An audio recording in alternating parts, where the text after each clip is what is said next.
हे hi everyone. तो आपको आज के इस वीडियो पे मैं बताने वाली हूँ कि आप किस तरीके से किस स्ट्रैटेजी को फॉलो करके आप भी 95% प्लस स्कोर कर सकते हैं। मैं इस वीडियो में बताने वाली हूँ सीजी बोर्ड के स्टूडेंट के लिए। मैं सीजी बोर्ड के स्टूडेंट के लिए इसलिए कह रही हूँ क्योंकि मैं भी सीजी बोर्ड के स्टूडेंट थे और मुझे भी सही गाइडलाइन ना मिलने पर कुछ मार्क्स मेरे रह गए, फिर भी मैंने 96 से 97% स्कोर किए। तो मैं आपको इस वीडियो पे अपने पर्सनल ट्रिक्स एंड हैक्स आपको बताने वाली हूँ जिससे आप भी 95% प्लस स्कोर कर सकते हैं। तो चलिए मैं आपको बताती हूँ। सबसे पहले इस पर हमें सब्जेक्ट पे ध्यान देना चाहिए और ये वीडियो है 10th बोर्ड वाले लोग के लिए।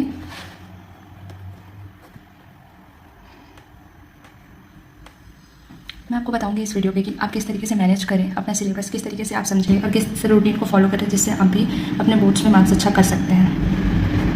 तो सबसे पहले चलिए चलते हैं। तो सब्जेक्ट हमें जानने की ज़रूरत है। हमारे कौन कौन से सब्जेक्ट होते हैं 10th पे। हमारे सब्जेक्ट होते हैं Hindi, English, math, science, Sanskrit और सोशल साइंस। तो मैं आपको बताऊंगी कि किस सब्जेक्ट को कितना पढ़ना चाहिए और किस तरीके से पढ़ना चाहिए। तो सबसे पहले हम आते हैं कि हमारा जो स्कोरिंग सब्जेक्ट है, स्कोरिंग सब्जेक्ट क्या है? हिंदी, इंग्लिश और सोशल साइंस, सामाजिक विज्ञान है। मैं ऐसे इसलिए कह रही हूँ क्योंकि क्या है ना, मैंने भी अपने एक टाइम पे जो मॉर्निंग रूटीन था उस पर मैंने मैथ्स और साइंस दोनों पढ़ के देखे। मुझे हमेशा से लगता था कि जो मैथ्स और साइंस है वो बहुत अच्छे सब्जेक्ट है और ये है भी, लेकिन इसमें क्या है ना, कॉन्सेप्ट मांगते हैं और जब तक हम इसमें कॉन्सेप्ट क्लियर नहीं करते हैं हमें ये सब्जेक्ट थोड़ा लेंदी से लगने लगते हैं। तो सबसे पहले जब भी मैं मॉर्निंग पे उठती थी तो मैं इंग्लिश, हिंदी या फिर सोशल साइंस पढ़ती थी। और ऐसे मैं इसलिए करती थी क्योंकि हिंदी, इंग्लिश और जो सोशल साइंस है उसे रटा नहीं जाता है, उसे सिर्फ और सिर्फ समझा जाता है। कहने का मतलब ये है कि जो सामाजिक विज्ञान है, हिंदी है और इंग्लिश है, उसे हम एक बार पढ़ते हैं और वो हमारे माइंड पे क्लियरली समझ में आ जाता है। फिर उसे हमें कुछ और नहीं करना पड़ता है, हमें इनके सिर्फ कॉन्सेप्ट समझने पड़ते हैं और वो हमारे क्लियरली माइंड पर बैठ जाते हैं। तो मैं आपको ये सजेशन दूंगी विथ माई एक्सपीरियंस कि आप भी मॉर्निंग पे हिंदी, इंग्लिश या फिर सामाजिक विज्ञान ले सकते हैं क्योंकि क्या है ना, ये हमारे स्कोरिंग सब्जेक्ट है और 10th बोर्ड में हमें मार्क्स इंक्रीज करने हैं तो इन सब्जेक्ट पे ज़्यादा ध्यान देना ही पड़ेगा। अब चलते हैं सिलेबस पे। हमें सिलेबस किस तरीके से प्लानिंग करनी चाहिए। सबसे पहले सिलेबस की जो प्लानिंग है वो हमें इस तरीके से करना चाहिए जिससे हमारा दिसंबर तक तो सिलेबस कंप्लीट हो ही जाना चाहिए। उसके बाद क्योंकि 1-2 महीने बाद हमारा एग्जाम होता है तो आपको प्लानिंग ये करनी चाहिए कि जैसे कि आपने एक दिन में हिंदी के कितने चैप्टर्स करने हैं, इंग्लिश के कितने चैप्टर्स करने हैं और सामाजिक विज्ञान के कितने चैप्टर्स करने हैं मॉर्निंग पे। ऐसा नहीं है कि आप तीनों सब्जेक्ट एक ही दिन में पढ़ लें, नहीं, ऐसा आपको नहीं करना है। आपको सिर्फ एक दिन पे एक सब्जेक्ट लेना है। जैसे आज हिंदी हो गया, हिंदी का जैसे हम कोई भी एक चैप्टर लेते हैं, एक अध्याय लेते हैं, फिर उसमें हमें डिफाइन करना है कि इसके हमें कितने क्वेश्चंस पढ़ने हैं, कितने याद करने हैं। और हिंदी तो ऐसा सब्जेक्ट है जिसे हम पढ़ते हैं और हमें आंसर ऑटोमेटिक ही याद रहता है हमेशा से। फिर आप इनके जो सिलेबस हैं वो जाने, इंग्लिश के क्या है वो जाने, सोशल साइंस के क्या है वो जाने। तो आप इस तरीके से इसकी प्लानिंग कर सकते हैं। अब चलते हैं नोट्स पे। सोशल साइंस के क्या है वो नोट्स, जब तक आप नोट्स नहीं बनाएंगे आपको समझ नहीं आएगा कि कितना पढ़ना है। इसलिए मैं कहती हूँ कि नोट्स तो बहुत ज़्यादा इंपॉर्टेंट है हमारे लिए। क्या है ना, हम जो बुक पे होता है उसके शॉर्ट फॉर्म को हम नोट्स पे लिखते हैं और नोट्स से पढ़ने पे हमें और इजीली समझ आता है क्योंकि हम नोट्स इसलिए बनाते हैं ताकि हमें ये समझ आए। और नोट्स बनाते वक्त हमें कुछ पॉइंट का ध्यान रखना चाहिए। जैसे कि नोट्स जब भी हम बनाते हैं तो हमें ध्यान रखना चाहिए कि वो हमें समझ में आ जाए। और सेकंड पॉइंट ये करते हैं कि वो हमारे कॉन्सेप्ट क्लियर कर रहा है या नहीं। अगर आपको कॉन्सेप्ट क्लियर आ रहा है तो फिर आप इजीली वो चीज़ को समझ सकते हैं। ठीक है, अब चलते हैं कॉन्सेप्ट पे। कॉन्सेप्ट क्लियर क्या होता है अब मैं आपको बताऊंगी कि आप कॉन्सेप्ट किस तरीके से क्लियर कर सकते हैं, किस तरीके से आप समझ सकते हैं। तो चलिए चलते हैं। ठीक है, तो कॉन्सेप्ट समझने के लिए आपको कुछ नहीं करना होता है, सिर्फ आप एक रीडिंग लीजिए। ठीक, आप एक रीडिंग लिए उसके बाद उस चीज़ को समझने का ट्राई करिए। कुछ जो पैटर्न होते हैं वो बहुत डिफिकल्ट होते हैं, लेकिन अगर आप उसको समझेंगे, आप उसके मीनिंग देखिए। सर या फिर जो मैम होते हैं या फिर आज तो डिजिटल है तो आप गूगल से भी उसके मीनिंग पूछ सकते हैं। तो फिर आप मीनिंग देखिए और उसको समझ सकते हैं। ठीक है, आप कॉन्सेप्ट समझें ना कि रटें। आप रटे बिल्कुल भी नहीं, क्योंकि क्या है ना, हम रट लेते हैं तो वो चीज़ें हमें याद तो रहती है लेकिन जब हमारे एग्जाम पे बहुत ज़्यादा प्रेशर होता है तब वो चीज़ें हमें याद में नहीं रहती हैं। ठीक है, अब प्रैक्टिस वो चीज़ होती है जो हमारे बोर्ड एग्जाम के लिए या फिर वो कोई भी एग्जाम हो उसके लिए बहुत ज़्यादा इंपॉर्टेंट होती है।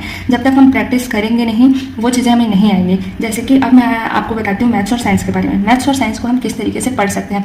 मैथ्स और साइंस को आपको आफ्टरनून या इवनिंग में पढ़ना चाहिए। मैं ऐसे इसलिए कह रही हूँ क्योंकि एक तो मॉर्निंग है और दूसरा है नाइट। तो मॉर्निंग और नाइट में हमारा जो माइंड है वो रेस्ट मोड पे होता है, नाइट में हम सोने जाते हैं। तो अगर हम अचानक से हैवी सब्जेक्ट ले लेते हैं तो हमें नींद आने लगती है। तो आप ज़्यादा सजेशन मेरा ये रहेगा कि आप मॉर्निंग या फिर नाइट में अपना जो हिंदी, इंग्लिश या फिर सोशल साइंस है आप वो पढ़ें।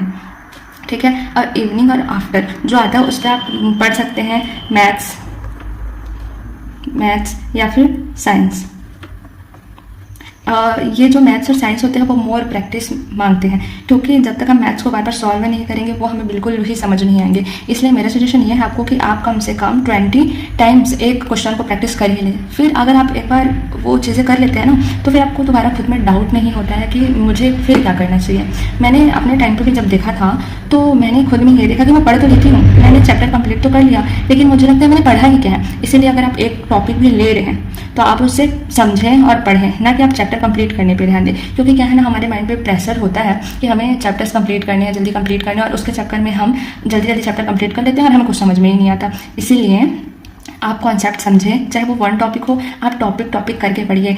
सच बता रही हूँ, आपको ये चीज़ें बहुत ही ज़्यादा ग्रो करेंगी, ठीक है। अब आती है मिस्टेक्स पे। तो मिस्टेक्स आपको हर हफ्ते अपने जो प्रीवियस ईयर क्वेश्चन पेपर होते हैं पिछले साल के, आप वो सॉल्व करिए। आपको अपने मिस्टेक्स पता चलेंगे कि आप क्या चीज़ें गलत कर रहे हैं, क्या चीज़ें कौन से क्वेश्चन पे आपके जो आंसर्स हैं वो गलत है। आपको मिस्टेक्स की जो भरपाई है उसके लिए आपको क्या करना चाहिए, आपको जो प्रीवियस ईयर क्वेश्चन होता है, जो 2 से 3 साल पीछे के पेपर होते हैं, आप वो सॉल्व करिए। आपको इससे बहुत ज़्यादा हेल्प मिलेगी। रिवीजन, फिर आप रिवीजन कैसे कर सकते हैं? आप रिवीजन करने के लिए क्या कर सकते हैं, आप यूट्यूब वीडियो देख सकते हैं, क्योंकि उसमें यूट्यूब के बहुत सारे ऐसे वीडियोस होते हैं जिससे हमें कॉन्सेप्ट क्लियर समझ आता है, तो आप उससे रिवीजन कर सकते हैं। या फिर नॉर्मल तरीके से मैं आपको बताती हूँ, जैसे आपने फर्स्ट टाइम कोई भी चैप्टर पढ़ा, ठीक है, जैसे आपने फर्स्ट टाइम कोई अध्याय पढ़ा, ठीक है, अब वो अध्याय सेकंड टाइम भी हो गया, थर्ड टाइम हो गया, नॉर्मल रीडिंग करनी है, ठीक है। फिर आप जो फोर्थ टाइम पढ़ेंगे वो आपको बहुत इजीली सिर्फ आप देखेंगे और आपको आंसर याद हो जाएगा। इस तरीके से आप पढ़ें। और मैंने कहा ना, मैथ्स और साइंस के लिए आपको प्रैक्टिस करना ही पड़ेगा। अब देखिए, साइंस में कुछ ऐसे पोर्शंस होते हैं जो रटने वाले होते हैं और कुछ चीज़ें होती हैं जो कॉन्सेप्ट मांगती हैं और अंडरस्टैंडिंग मांगती है, ठीक है। तो आपको जो रटने वाले पोर्शन है आप वो अलग रखिए और जो कॉन्सेप्ट वाले हैं उसे आप समझिए, क्योंकि जो हमें फॉर्मूला होता है हमारे जो साइंस पे, तो उसे हमें रटना ही पड़ता है। अगर हम उसे समझ के रटें तो ये ज़्यादा बेटर होगा हमारे लिए। और आपको मोटिवेट हमेशा रहना है, क्योंकि बोर्ड एग्जाम के लास्ट मोमेंट पे क्या होता है ना, जब हम एग्जाम दे रहे होते हैं 3 घंटे पे, तो हमें बहुत ज़्यादा अनकंफर्टेबल सा लगता है, कुछ चीज़ें याद नहीं आती हैं, हम क्या लिखें हो जाता है। इसलिए आप पहले से ये चीज़ें प्रैक्टिस कर लें, ये सारी चीज़ें आप समझ लें, तो आपको बोर्ड एग्जाम पे बिल्कुल भी प्रॉब्लम नहीं होगा। और मैं आपको ये गारंटी देती हूँ कि आप ये चीज़ें फॉलो करेंगे तो आपके 95% प्लस स्कोर आएंगे ही आएंगे। अब आप इस चैनल पे कमेंट करें, लाइक करें और मुझे बताएं कि आपको अगला वीडियो किस टॉपिक पे चाहिए। Okay, thank you.